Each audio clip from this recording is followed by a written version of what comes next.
Usa sa tong ginabangan mga choy pag naay mga kasal nga sama ani kay ang linya nga Yuminaw is the bride. Mao nang watch until the end of this video kay para imo pong makita kung unsa ang experience sa atong amigo uban ang iyang asawa regarding ani.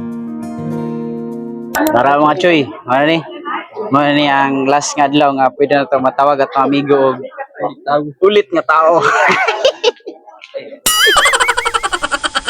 Officially, nagsugod ang event mga choy sa pag-welcome sa officiating ministers nga mao si Pastor John Dalinanto ug Mayor Reggie James Balansag. To be followed by ambot unsa na nga mga bearer, then bestman isunod dayon ang groom with their parents. Nisunod na po dayon ang mga principal sponsors aning event. Dayon pagkahuman isunod na po dayon ang mga maninoy ug maninay.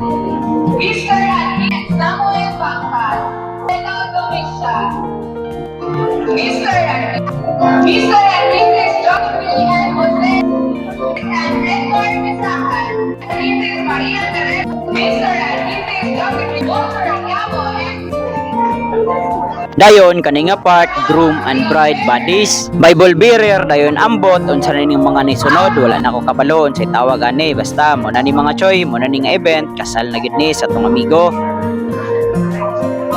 Dayon pagkahuman sa tanan mga choy before mapaso ang bride gitauran sa aning blue carpet. Mo nang makita nato diha nga dako gyud kay gisisiging. Dayon pagkahuman og taod sa blue carpet nga agian sa bride mga choy mo na dayni gisabwagan na dayon og mga bulak ang kilid-kilid. Wala ko kabalo og unsay purpose ani pero kalit lang ni sulod sa kung hunahuna karon as I was editing this video nga maybe para magbunga ang gugma sa duha ka tawo nga gikasal aning adlaw sama sa gugma, loyalty, kindness, humbleness, ug tanan nga klase na pwede magbunga ang gugma nila. Tanaw na tong reaksyon ani mga choy kay magilak-ilak di kasagara. Araw, tong bro mo. Choy! Man laksam kayo. Dayon diri nga part mga choy ni paso na padayon ang bride uban ang iyang mga parents nga mao si Daddy Dawkins ug Mami Ibi, ang daddy ug mami ng bayan.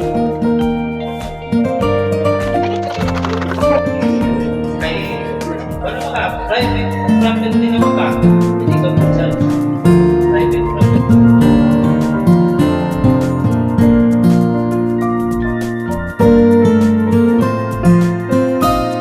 Fast forward mga choy dirang renta sa takna nga nagsinaaray na silang duha nga till dit duas part mag-uban gid daw silang duha sa kalipay ug kagulanan.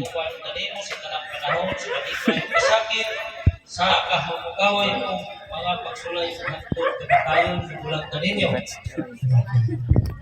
Ha? Dawat. Dawat. Na sinaaray na ni mga choy.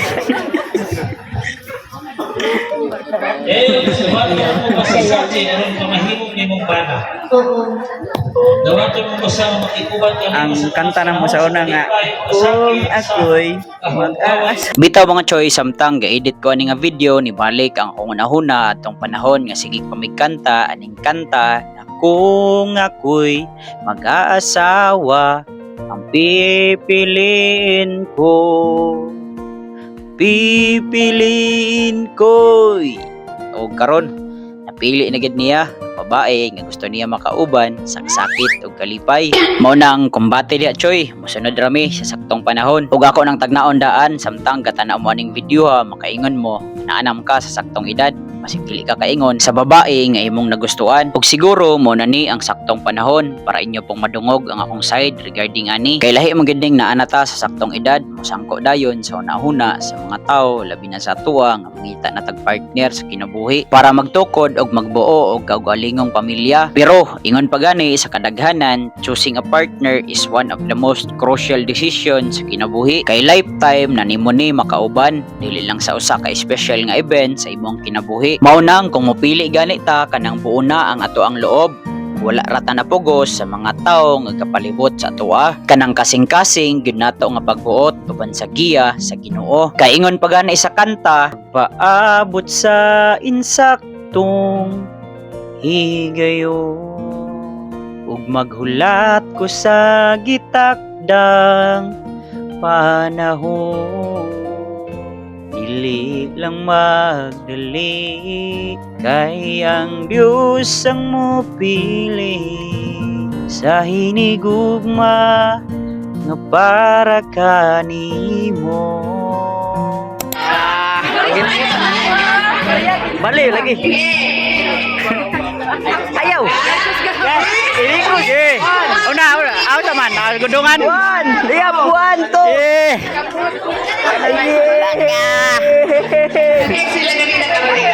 Asong ako'y mag-aas. Ambot, nako lagi ka.